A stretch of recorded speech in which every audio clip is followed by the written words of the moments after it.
스가랴서 9장 11절에서 17절 말씀을 가지고 여러분의 요새는 무엇입니까? 라는 제목으로 말씀을 드리고자 합니다. 요새라는 것은 내가 어떠한 것을 적으로부터 공격을 막기 위해서, 때로는 피하기 위해서 미리 준비해 놓은 곳이 요새입니다. 이 요새라는 표현은 어떤 군사적인 의미로 많이 사용되고 있습니다. 그 개역 개정, 지금 우리가 읽는 성경에는 요새라고 기록되어 있고, 그 전에 여러분들이 읽었던 그 개역 한글판에는 산성이라. 그러니까 여러분, 우리나라가 고려 시대 때도 그랬고 조선 시대 때도 그렇고 이 산성들, 우리 청주에도 상당 산성이 있지 않습니까? 적으로부터 이 공격 오는 것을 미리 막기 위해서 높게 벽을 쌓고 적이 침략하지 못하도록 우리를 보호해 주는 것이 요새라는 것입니다. 그래서 저는 오늘 스가랴서에 있는 말씀을 가지고 우리들의 요새는 무엇일까? 한번 함께 은혜를 나누고자 합니다. 제가 아주 어렸을 때부터 만났던 친구들이 있습니다. 그 친구들과 20대 때는 그런 이야기들을 했습니다. 철없는 이야기죠. 누구를 사귈까? 내 이상형은 누굴까? 내 짝은 어디에 살까? 그런 이성에 대한 관심이 있었습니다. 그러다가 30대가 돼서 이제 결혼을 하고 난 다음부터는 이제는 직업에 대해서, 때로는 집에 대해서, 때로는 자녀에 대한 이야기를 합니다.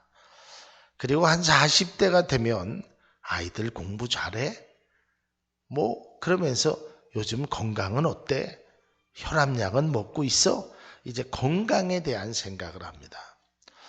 그러다가 50대가 되니까 우리 친구들이 다 한결같이 하는 소리가 있습니다. 야, 너 나중에 노후에 보험 들은 거 있니? 너 연금은 얼마나 받니? 이제 만나면 누가 약속이나 한 것처럼 아주 그런 이야기들을 합니다. 그래서 이게 나이가 먹었다는 증거인가 보다. 그래서 저도 사실은 그전에는 그런 생각을 못했습니다. 그러다가 그런 이야기를 듣고 또 나이가 이제 한 해 한 해 이렇게 드는 걸 보니까 나도 노후에 무슨 대책은 좀 세워놔야겠다. 좀 이런 생각이 듭니다. 그래도 저는 다행히 직장 생활을 한 12년 동안 해서 한 144개월인가 48개월인가 국민연금을 좀 들어놓은 게 있습니다. 그래서 1년에 한 번씩 거기에서 저에게 당신은 앞으로 60몇 세가 되면 국민연금을 한 달에 매달 얼마의 연금을 받을 것입니다. 근데 제가 보기에는 한 50여만 원 저한테 준다고 이렇게 날라와요. 그래서 제 거하고 제 아내 거하고 둘이 합하면 한 100여만 원 되면 과연 살 수 있을까? 가끔 그런 생각을 가져보기도 합니다.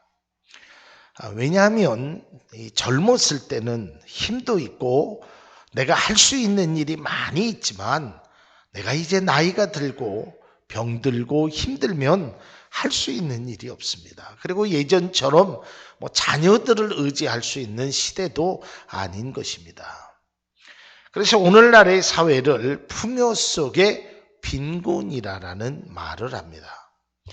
이 말의 의미는 뭐냐면 물질은 굉장히 풍요롭습니다.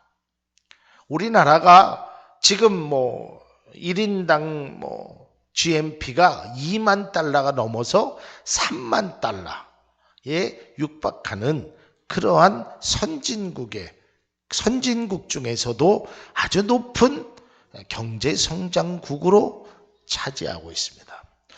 그럼에도 불구하고 사람들이 많이 가졌고 청주만 해도 아파트가 얼마나 많은지 모릅니다. 새로 짓는 아파트들이 얼마나 많은지 몰라요. 그럼에도 불구하고 예전에 비해서 많이 풍요로운데 사람들의 마음은 더 걱정과 근심 속에 살아간다는 거예요. 우리 교회도 연세가 많이 드신 분들도 계시지만 그분들이 제 나이 50대에서 뭐 연금이 어떻고 무슨 보험이 어떻고 그런 것에 대해서 별로 관심도 없었고 그런 것에 대한 여유도 없으셨습니다.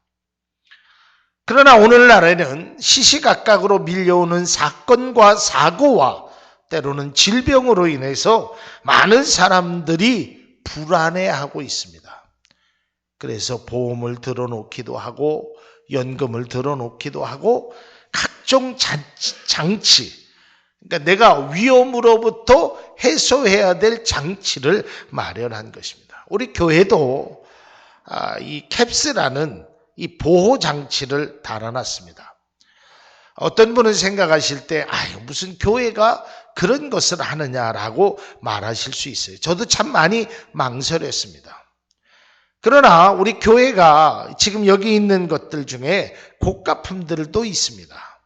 그리고 우리 교회는 특별히 이 외지에 있기 때문에 얼마 전에 우리 교회가 시작한 지 얼마 안 돼서 저쪽 산에 밭 쪽에서 불이 나가지고 큰일 날 뻔한 경험도 있어서 그런 안전장치를 위해서 그것을 달고 CCTV도 달아놓고 그런 것을 했듯이 우리의 인생에도 이런 안전장치라는 것이 저는 필요하다라고 생각되어집니다. 여러분들은 얼마나 든든한 안전장치를 해놓고 계십니까? 여러분들은 어떠한 안전장치를 위해서 지금도 투자하고 있습니까? 과거에는요, 제가 직장을 다닐 때 이 보험을 들면 뭐 60세 만기 아니면 70세 적어도 80세가 넘질 않았습니다. 그러나 오늘날에는 이 의학의 발전으로 80세가 훨씬 넘고 이제는 종신형 보험이 나와요. 그러니까 내가 죽을 때까지 나를 뭔가가 보호해 줘야 될 필요가 있다. 그것이 보험이 되었던 연금이 되었던 아니면 내 통장에 있는 예금이 되었던 그것을 많은 사람들이 생각하고 있는 것입니다. 그래서 오늘날 현대사회를 보험 천국이라고 말하기도 합니다. 각종 보험들이 얼마나 많은지 몰라요. 그리고 여러분 요즘 TV를 보면 뭐 연속극을 하다가도 중간에 이 선전이 나옵니다. 공중파 방송, 그 말고 이제 그 타 방송들에 보면 그러면 거기에 뭐 보험에 대한 선전이 얼마나 많은지 여러분 뭐 암보험은 몇 개나 들어놓으셨습니까? 뭐 그런 분들 또 그런 사람들을 공략하기 위해서 다시 말해서 현대의 사회에 사는 사람들이 불안하단 말이에요. 내가 암이 걸리면 어떡할까? 내가 사고를 당하면 어떡할까? 내가 힘들어지면 어떡할까? 우리 집에 불이 나면 어떡할까? 그래서 아주 각종 보험들이 얼마나 많은지 몰라요. 심지어는 우리들이 가지고 있는 그 핸드폰에도 보험제도라는 것이 있습니다. 그래서 잃어버리면 그것을 찾아주고 아니면 배상을 해주는 등등의 안전장치. 바로 우리의 요새가 우리의 곁에 항상 존재하고 있다는 것입니다. 그래서 오늘날 많은 사람들이 그것에 관심을 가지고 그것에 투자하기도 하고 그것에 대해서 자신의 소유로 만들려고 노력하는 많은 일들이 있다는 것입니다. 건강을 위해서 땀을 흘리기도 합니다. 건강을 위해서 다이어트를 하기도 합니다. 때로는 건강을 위해서 보험을 들기도 하고 매일처럼 내 건강을 체크하는 그러한 사람들도 오늘날 많이 존재하고 있습니다. 저는 우리에게 그러한 요새가 필요하다라고 생각되어집니다.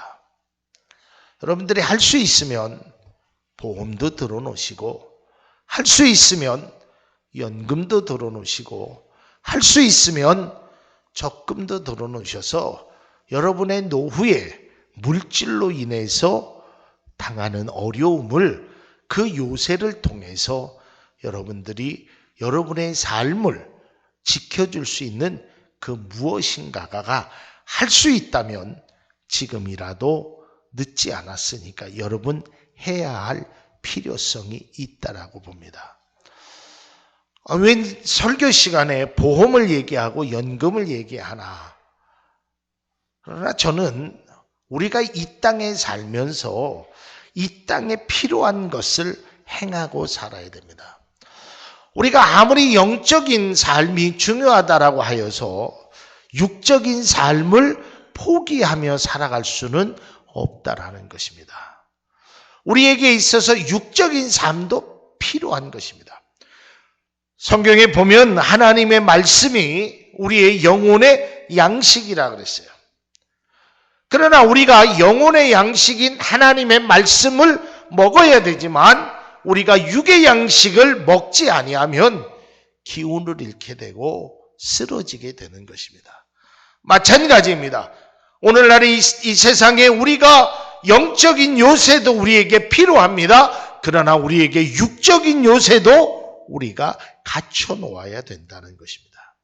그러나 문제는 오늘날 많은 사람들이 육적인 요새에는 많은 것을 투자하지만 많은 것에 노력하지만 영적인 요새에는 관심조차 갖지 못하고 있는 안타까움이 있다라는 것입니다.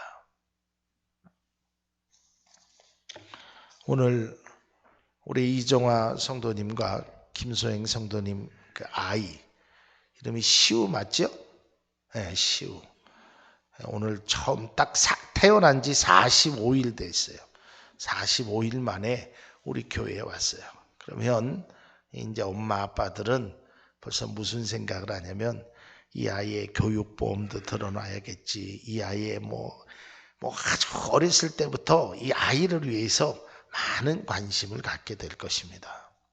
필요합니다. 부모로서 그런 책임을 감당해야 합니다. 그러나 그것과 아울러서 그 시우에게 영적인 요새까지 신앙의 유산을 물려줄 수 있는 귀한 부모님이 될 수 있기를 바랍니다. 여러분의 삶도 마찬가지입니다. 여러분 자녀들에게 잘해 주십시오. 좋은 것을 주십시오. 귀한 것을 주십시오. 어떤 부모가 자녀에게 좋은 것을 주기 싫어하는 부모가 어디 있겠습니까? 줄 수 있다면 그 아이를 위해서 결혼 자금도 마련해 줄 수 있으면 마련해 주시고 등등히 할 수 있는 여러분의 최선의 것을 해 주십시오. 그러나 그것만이 진정한 요새가 될 수 없음 또한 기억할 수 있기를 바랍니다. 자, 오늘 성경에 보면 두 가지 요새가 나옵니다. 오늘 본문 말씀을 다시 한번 보도록 하겠습니다. 오늘 본문 9장 3절에 있는 말씀을 한번 같이 읽겠습니다. 9장 3절. 함께 읽겠습니다.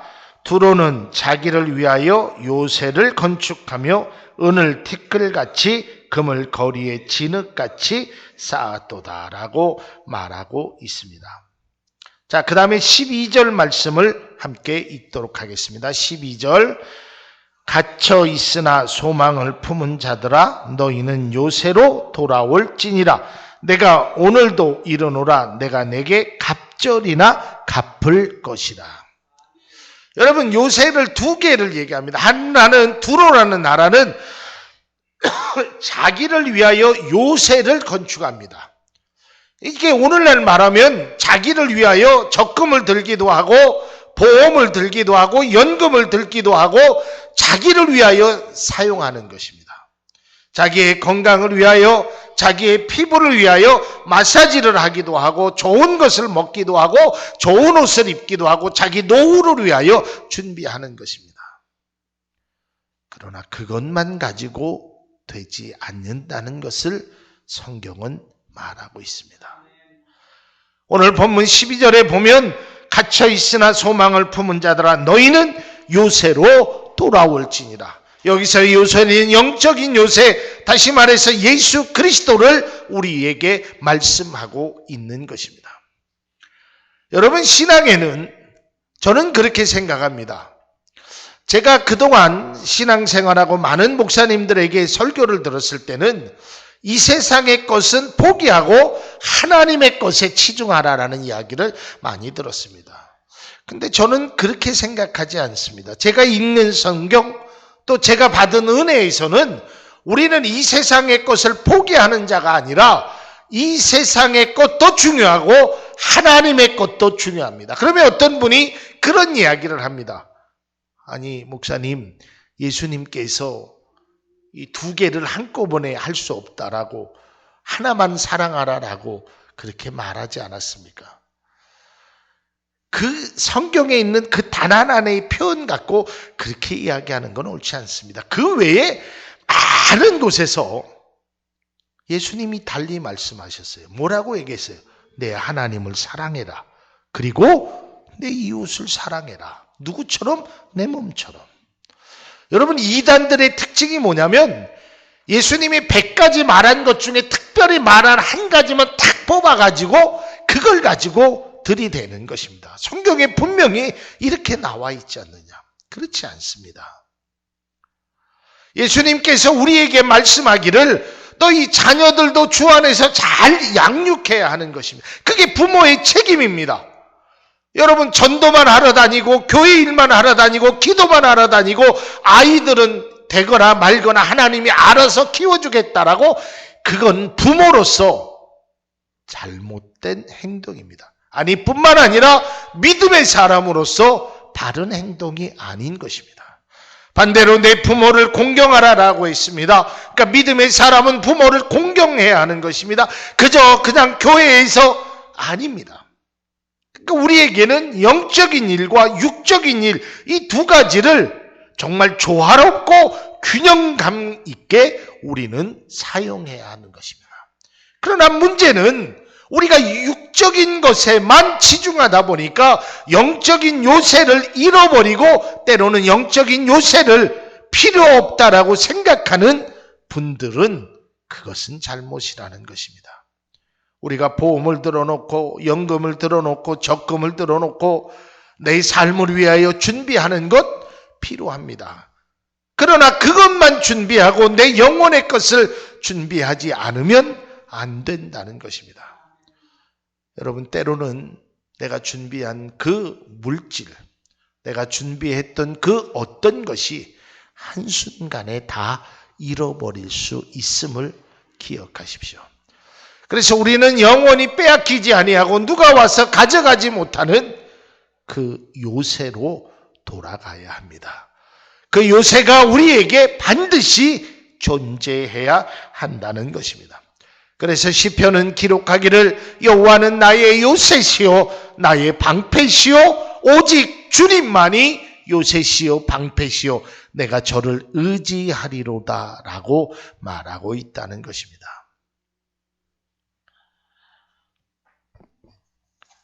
오늘 본문의 3절과 12절에 두 가지 요새가 나오고 있습니다. 여러분, 우리는 이 두 가지 요새를 꼭 우리 속에 귀하게 간직할 수 있기를 바랍니다. 그리고 이것을 우리가 준비해야 하는 것입니다. 여러분, 요즘은 이 핵가족 시대가 되어서 옛날처럼 자녀가 5, 6 있어가지고 부모를 섬기는 시대가 아닙니다. 자녀가 하나 아니면 둘 없습니다. 그리고 요즘 알다시피 우리나라 사회가 지금 노령화 사회로 벌써 접어들었고 초노령화 사회로 접어들었습니다. 그래서 우리가 이제는 자식들에게 뭔가를 의지한다는 것이 적어도 제 나이 정도 된 우리 세대 때는 기대조차 하지 못하는 현실입니다. 그러기 위해서 우리는 내가 열심히 노력하여서 나를 위하여 준비해야 합니다. 뿐만 아니라 나의 영적인 요새가 반드시 필요하다라는 것을 여러분 기억할 수 있기를 바랍니다. 그래서 우리는 이 두 가지 요새를 잘 믿음으로 때로는 지혜롭게 잘 준비해야 하는 것입니다. 우리가 육적인 요새만 준비하는 사람은 미련한 사람입니다. 지혜가 없는 사람입니다. 그래서 성경은 말합니다. 어떠한 부자가 쌓을 곡간이 부족했습니다. 그러니까 그가 행복한 고민을 합니다. 야, 곡간이 부족하다. 이제는 쌀이 넣을 곡간이 없다. 이제 내일 다시 곡간을 좀 더 크게 지어야겠다. 이때 주님이 말씀합니다. 그 영혼 오늘 밤 데려가면 그 곡간이 무슨 소용이 있겠느냐. 여러분 그렇지 않습니까? 아무리 여러분의 잠금장치를 잘 해놨다고 하여도 여러분의 생명이 끝나는 순간 그 잠금장치는 모두 해제되고 무용지물이 될 수밖에 없습니다. 그리고 반대로 하나님의 요새만을 준비하고 우리의 일상의 삶을 준비하지 아니하면 여러분의 삶은 때로는 힘들고 어려울 수 있다라는 것입니다. 물론 지금 연세가 많이 드셔서 이제 보험을 들어도 보험회사에서 받아주지 않고 연금도 할 수 없는 그런 처지에 계신 분들 말고 적어도 제 나이 때 되는 분들은 준비해야 하는 것입니다. 저는 영적인 것만 우리가 추구하며 살아갈 수 없습니다. 우리에게는 육적인 것도 중요하고 예수님께서 그래서 이 땅에 오실 때 신성만 가지고 오지 않으셨다는 것입니다. 인성도 가지고 오셨습니다. 그래서 제가 오후 예배 때 그런 설교를 하지만 교회에서는 영적인 관계도 중요하지만 세상 사람과의 육적인 관계도 매우 중요하다라는 것입니다. 그러니까 우리가 영적으로 살 수 없습니다. 우리는 죽고 난 다음에 우리의 천국의 삶이 있는 것이지 지금 이 현실 속에서 우리가 살아갈 때 현실에 내가 해야 할 일을 해야 한다라는 것입니다. 아주 재미난 실화 내용이 있습니다. 어느 선교사님이 선교지를 이렇게 하는데 뭐 얼마나 힘듭니까? 얼마나 어렵습니까? 그랬는데 이제 이렇게 자기 본국에서 그 후원금이 제때 못 오고 그러니까 이 먹을 양식도 다 떨어졌어요. 그래서 이분이 이제 믿음을 가지고 주님 앞에 기도합니다. 하나님, 나에게 먹을 것을 주셔야 됩니다. 그리고 그가 기대하기를 이렇게 기도하면 어떤 후원자가 와서 쌀을 주든지 아니면 돈을 주든지 아니면 외국에서 뭔가 특별한 게 나타날 거라고 생각했습니다. 그래서 기도를 열심히 했습니다. 근데 하루가 지나도 아무 소식이 없는 것입니다. 내 기도가 좀 부족했나? 이틀째는 더 배고프지만 더 크게 기도했다고 합니다. 그래도 누구 한 사람 찾아오는 사람이 없다고 합니다. 셋째 날이 되어도 이제 뭐 3일 동안 금식을 했으니 힘이 쭉 빠졌겠죠. 그러면서 그때 마음속에 원망이 들었다고 합니다. 하나님, 아니 어찌하여 제가 이렇게 굶어서 힘든데 먹을 것을 주지 않습니까? 이때 하나님의 세미한 음성이 들리더라고 합니다. 그 선교사님에게. 얘야, 하늘을 좀 바라봐라. 하늘을 바라보라고요? 뭘 바라봐요? 그러니까 세미한 음성이 하늘을 바라봐라. 그리고 딱 하늘을 바라보는데 그의 눈에 들어오는 광고판의 문구가 하나 보입니다. 일자리가 없으십니까? 우리 회사에 오십시오. 식사는 무료로 제공합니다. 저는 이걸 우리가 잘못 해석하면 하나님 앞에 기도하기만 하면 됐지 무슨 선교사님이 일을 하냐.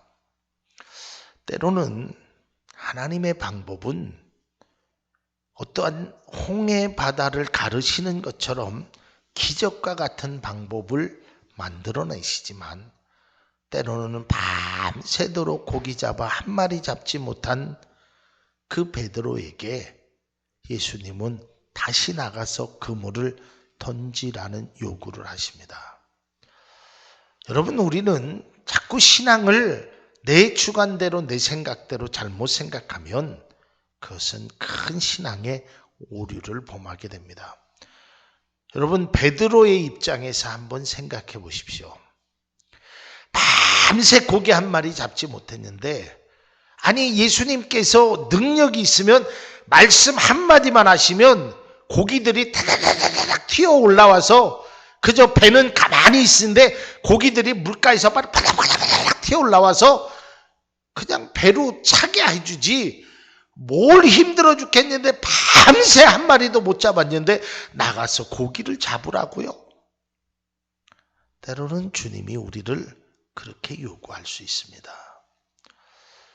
여러분, 우리가 영적인 삶은 하지만 우리에게 있어서 필요한 우리의 육적인 삶도 우리가 충실히 다해야 된다는 사실을 기억할 수 있기를 바랍니다.